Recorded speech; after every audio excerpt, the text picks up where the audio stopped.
In the name of Allah, the most beneficent, the most merciful.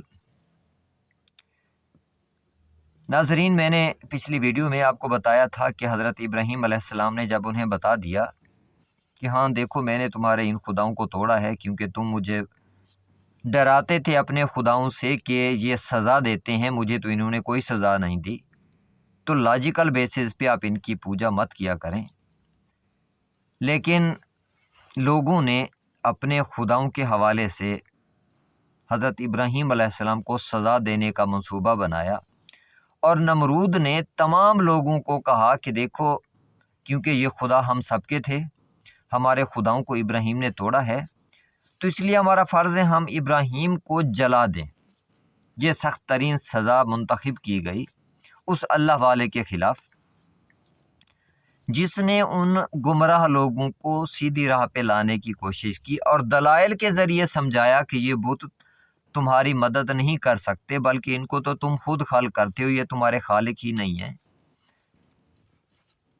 اس کے بعد نمرود نے اعلان کیا کہ ہر بندہ جو ہے اس ریاست کا اپنے خداؤں کے دشمن کو سزا دینے کے لیے ایندھن کا انتظام کرے کیونکہ ہم نے ابراہیم کو جلانا ہے۔ آپ خود اندازہ لگائیں کتنی زیادہ مقدار میں ایندھن اکٹھا کیا گیا فقط اس لیے کہ ابراہیم کو جلایا جائے اور اپنے خداؤں کی مدد کی جائے۔ اس کے بعد جب آگ کو جلا لیا گیا، آگ کو جلانے کے بعد ایک منجنیق سی بنائی گئی کیونکہ آگ اتنی زیادہ تھی کہ بہت دور تک انسان اس کی حدت برداشت نہیں کر سکتا تھا، تو انہوں نے ایک منجنیق پہلے سے بنائی غلیل کی طرح کی، حضرت ابراہیم علیہ السلام کو اس میں ڈالا، اس میں ڈال کے دور سے آگ میں پھینکا۔ اب دیکھیں یہاں سے یہ قصہ بڑا کمال کا ہے۔ اللہ تعالیٰ نے یہ ہمیں بتانے کی کوشش کی ہے کہ دیکھو خدا پہ توکل کیا کرو، سب کچھ خدا کے ہاتھ میں ہے۔ تو جب غلیل میں ڈالا اور پھینکا آگ کی طرف، تو حضرت ابراہیم علیہ السلام اب آگ کی طرف اڑتے ہوئے جا رہے ہیں۔ اب یہاں پہ بڑا کمال کے الفاظ ہیں کہ ایک فرشتہ آتا ہے آ کے پوچھتا ہے کہ اے ابراہیم کیا میں آپ کی مدد کروں؟ تو حضرت ابراہیم علیہ السلام خوف زدہ نہیں ہے آگ سے، حالانکہ انسان کو یقین ہے کہ اتنی زیادہ آگ میں جب جا رہا ہوں تو ابھی جل کے راکھ ہو جاؤں گا، لیکن کمال درجے کا یقین ہے اپنے خدا پہ اس بچے کا کہ آگ کی طرف جا بھی رہے ہیں اس نوجوان کا کہ آگ کی طرف جاتے ہوئے بھی خدا پہ اتنا یقین ہے، کہتے ہیں کہ نہیں میں اپنے رب کی طرف جا رہا ہوں اور وہی مجھے ہدایت دیں گے۔ سیہدین کا لفظ استعمال کیا ہے حضرت ابراہیم علیہ السلام نے، یعنی وہ اس وقت جوان تھے، تو اس وقت انہوں نے کیا کیا، فرشتے کو جواب دیا۔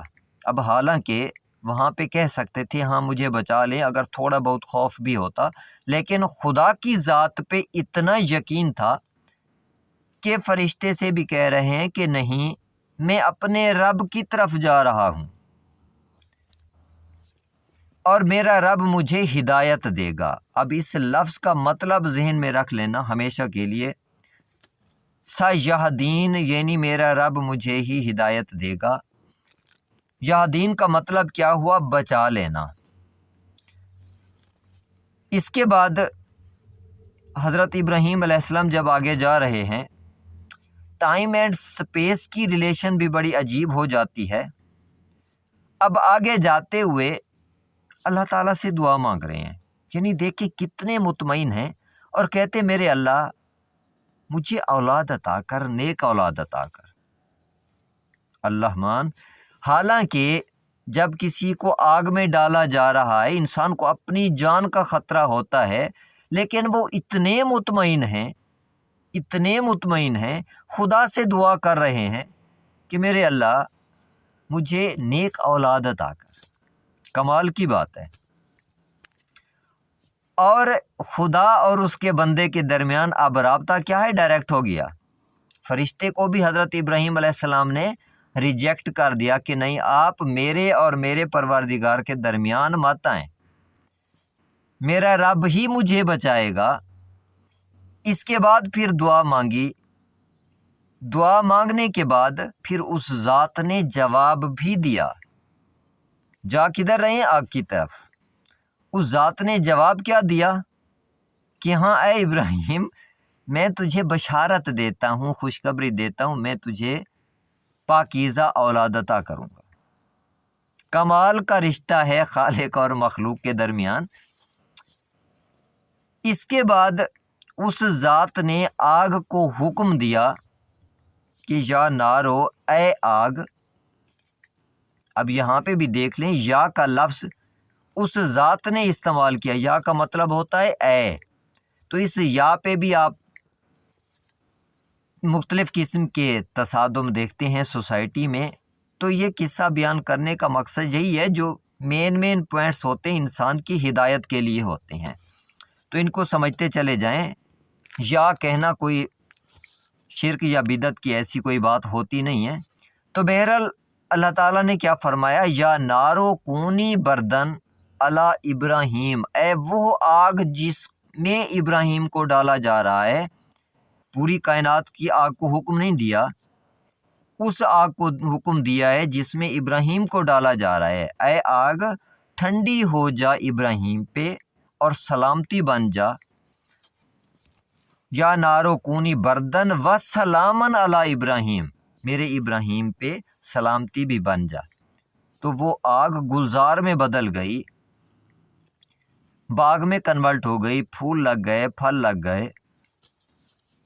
اب یہاں پہ اس ذات کے اور اس کے بندے کے درمیان ایک رشتہ بتایا گیا ہے کہ جب تمہیں یقین ہو جائے کہ موت اور بھیانک موت یقینی ہے ہماری، تو پھر تمہیں فقط تمہارا پروردگار ہی بچا سکتا ہے۔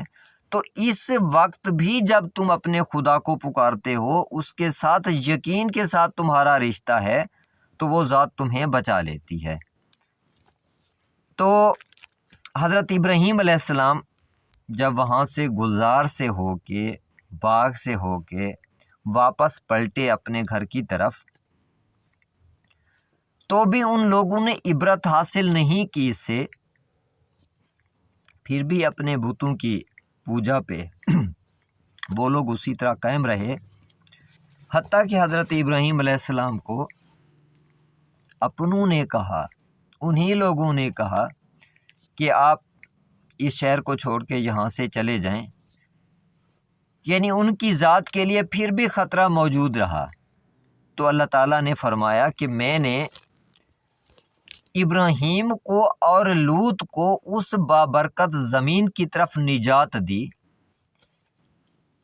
کہ جس کو میں نے عالمین میں بابرکت قرار دیا ہے، یعنی جہاں پہ آج بیت المقدس ہے اس زمین کو بابرکت قرار دیا ہے، یا جہاں پہ خانہ کعبہ ہے مکہ مکرمہ کی سرزمین، وہ بابرکت زمین ہے۔